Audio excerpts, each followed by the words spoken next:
여러분 안녕하세요. 몰리쌤이에요. достар, біз бүгін сіздермен бірге кәріс тілінде қалайсың, яғни қалың қалай деп айтып үйренетін боламыз. Сіздер ойлауларыңыз мүмкін, оның не үйренетіні бар, чәлчінео деп айтса болды емес пе деп. Жоқ, олай ойласаңыздар қателесесіздер. Өйткені чәлчінео дегеніміз біздің қазақ тіліндегі қалайсың немесе орыс тілінде как дела деген секілді күнделікті қолданылатын сөз емес. Оны қолданудың өзіндік шарттары бар. Яғни чәлчінео деген сөзді кәрістер уже бір-бірін танитын және көргеніне кем дегенде 2 аптадан асқан адамдар ғана бір-біріне қалың қалай деген мағынада қолданыла алады. Яғни мысалға кеше көріп, бүгін тағыдай уже ертесіне көріп тұрған адамға сіз қалайсың деп айту үшін чәлчінео десеңіз, кәрістер уже кеше ғана көрдік қой деп ойлап қалуы мүмкін. Немесе керісінше мысалға бірінші рет көріп тұрған, енді ғана танысып тұрған адамға сәлем, артынан қалайсың деп біз айта береміз ғой. Бірақ кәрісше олай айтқыңыз келген кезде 안녕하세요, чәлчінео деп жазбаңыз, өйткені кәріс сізді бір жері дұрыс емес деп ойлап қалады. Неге? Өйткені чәлчінео жоғарыда айтқанымдай көргеніне уже бір-бірін танитын және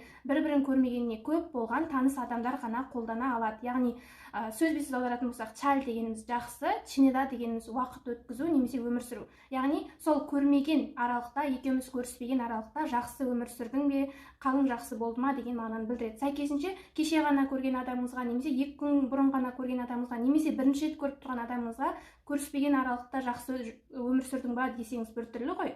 Яғни чәлчінеоны қолдана алмайтын болса, қандай сөзді қолданамыз деген сұрақ келуі заңды, иә?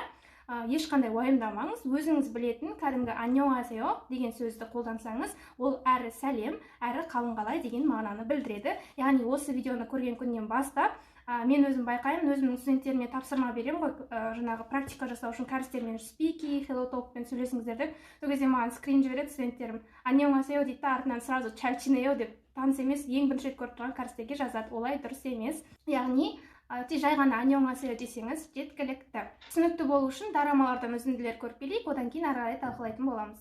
잘 지냈어? 오랜만이다.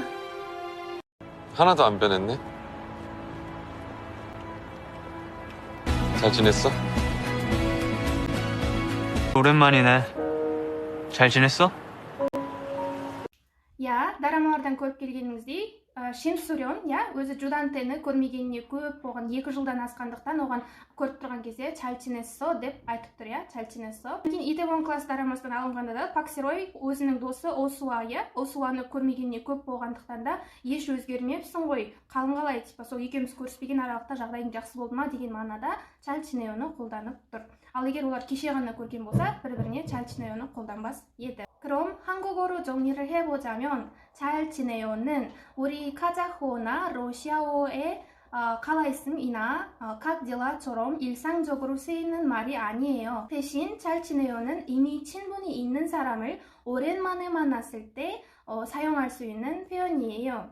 여러분들한테 잘 지내요 라고 물어보면은 네, 잘 지내요 라고도 답할 수 있고, 요즘 구체적으로 무엇을 하고 있는지, 어떻게 지내고 있는지 대답할 수 있어요. 그럼 오늘은 여기까지고요. 다음 수업에서 만나요. 안녕.